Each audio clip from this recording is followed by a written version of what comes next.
Assalamualaikum warahmatullahi wabarakatuh. Halo guys, ketemu lagi bersama saya Dewi di channel Story Horror. Kali ini saya akan membawakan cerita yang berjudul Desa Penumbuhan, diangkat dari kisah nyata meninggalnya anak-anak dalam satu dusun. Dendam ini harus terbalaskan. Nyawa dibalas nyawa, tua bangka itu akan mati di tanganku. Sendiri pekik Suri, emosi mukanya merah padam, nampak jelas kemarahannya di wajahnya. Pria 30 tahun tersebut, tangannya mencengkeram erat sebilah parang yang mengkilat-kilat di tepi cahaya lampu dinding. Terlihat 5 orang pria yang sedang berusaha menenangkannya. Di dalam rumah, seorang wanita muda histeris di depan tubuh putranya yang terbujur kaku. Entah sudah berapa kali dia jatuh pingsan semenjak putra sulungnya ikut menyusul sang adik menghadap Ilahi. Ia baru kemarin sang putra, anak kedua yang baru berusia 4 tahun, dimakamkan. Sekarang putra sulungnya juga meninggal jam 2 dini hari, padahal cuma panas biasa seperti sang adik. Sebenarnya sudah hal biasa di susun penumbuhan. Sejak 6 bulan terakhir, hampir setiap minggu ada yang meninggal. Anehnya semuanya adalah anak-anak di bawah umur 10 tahun. Berbanding balik dengan nama dusun yang dulu, dusun ini sangat damai dan tentram. Namun akhir-akhir ini banyak keganjilan yang dirasakan masyarakat dusun penumbuhan. Di ruang ritual yang dipenuhi dengan asap dupa yang membuat pusing kepala siapa saja yang menciumnya, tapi tidak mengganggu konsentrasi seorang pria tua dengan tubuh kurus, bibir hitamnya komat-kamit membaca mantra. Detik berikutnya dia tertawa terbahak-bahak, hahaha. Semakin banyak jiwa-jiwa suci yang jadi tumbal, maka semakin cepat pula sempurna ajian 1000 sukmaku. Aku akan menguasai dunia, tunggu giliranmu Darmoto, hahaha. Sementara warga dusun penumbuhan sudah dihebohkan dengan kematian Ryan, bocah laki-laki 6 tahun itu dikabarkan hanya demam biasa usai pemakaman sang adik kemarin sore. Tak ada yang menduga Ryan ikut menyusul sang adik pergi untuk selama-lamanya menghadap Ilahi.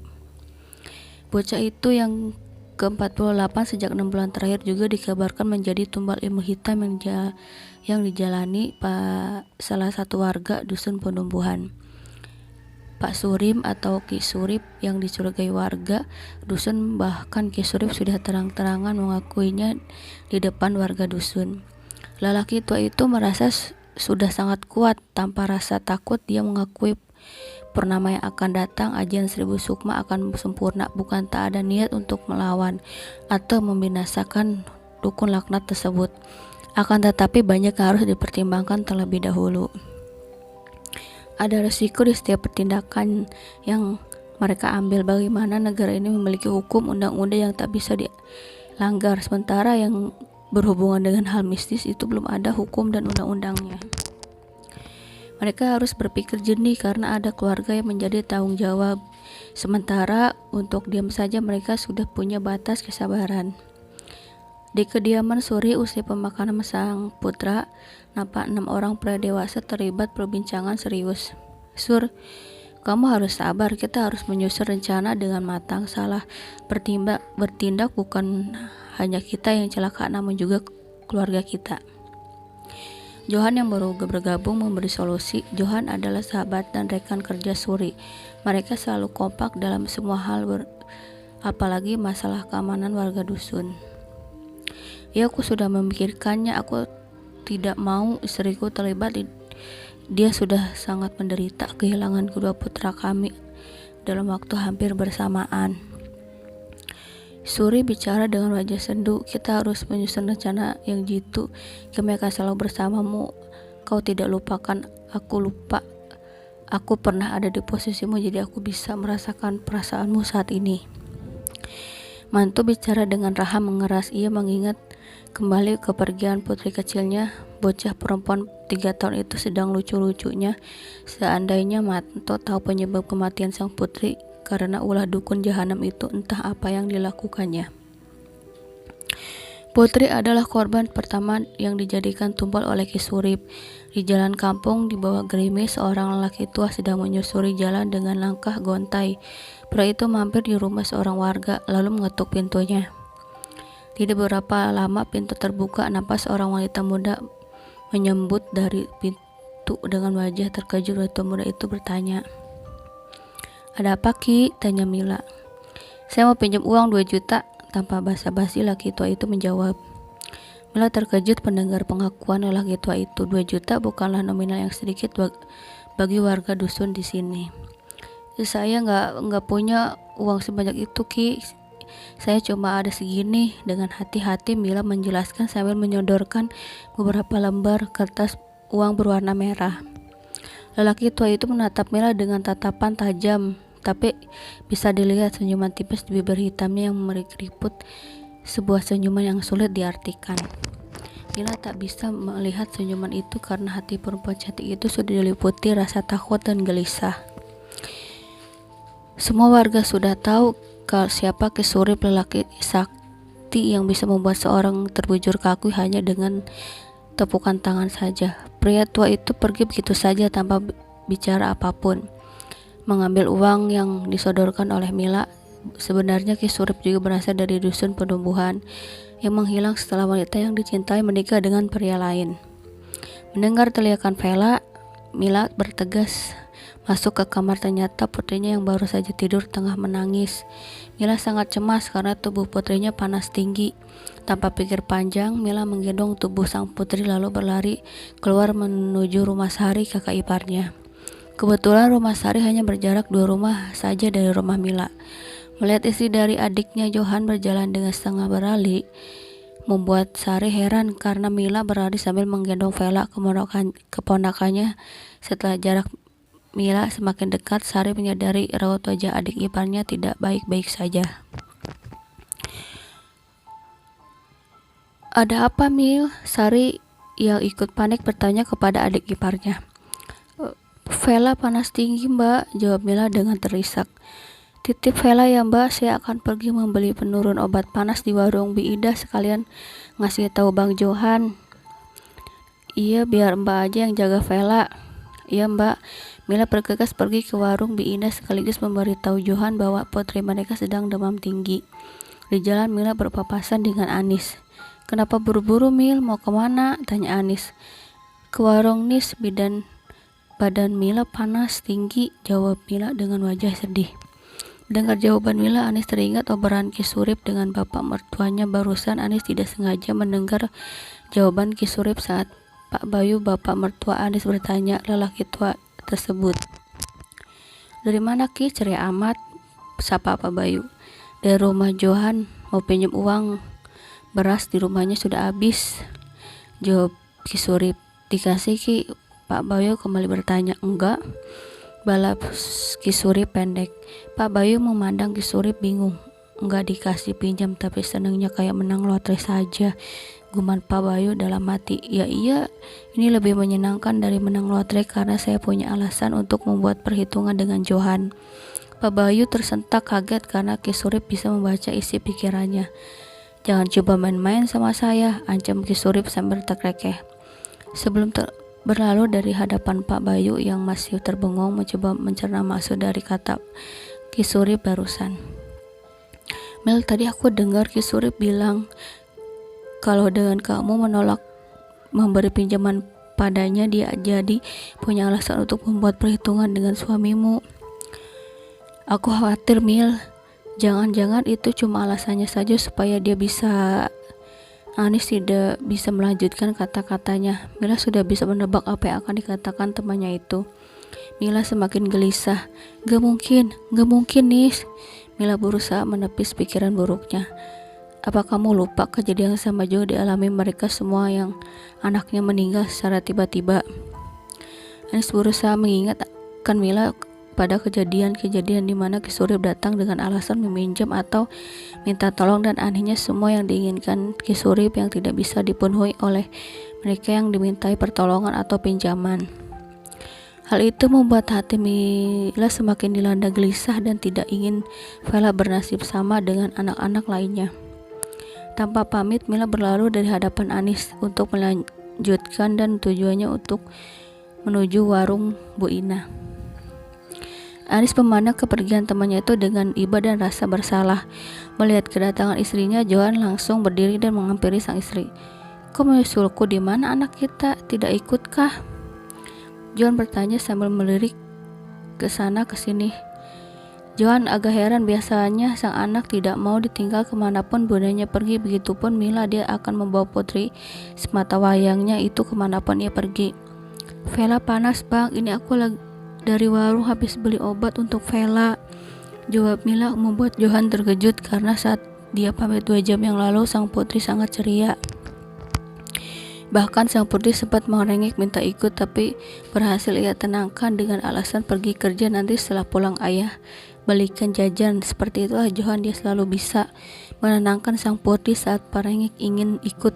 Saat ia pergi bekerja, Vela akan selalu menurut kalau sudah dijanjikan akan dibelikan jajanan kesukaan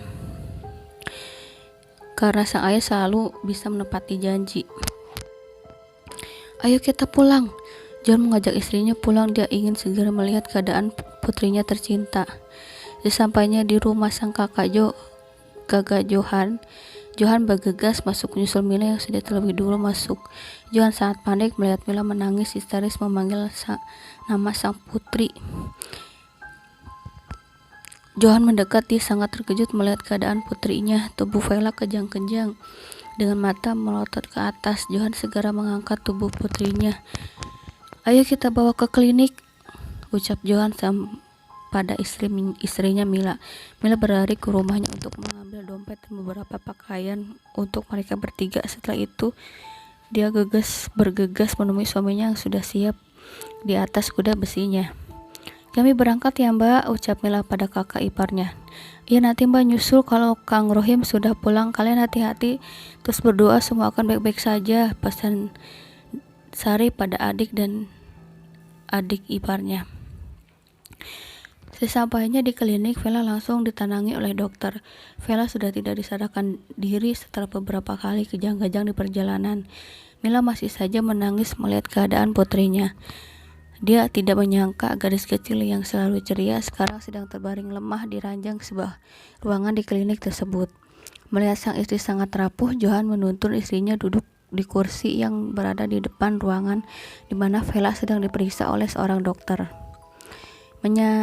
Menyandarkan kepala istrinya pada bidang dadanya dan menggenggam erat tangan sang istri, Johan berusaha tegar di depan sang istri walaupun sebenarnya dia sama rapuhnya dengan istrinya.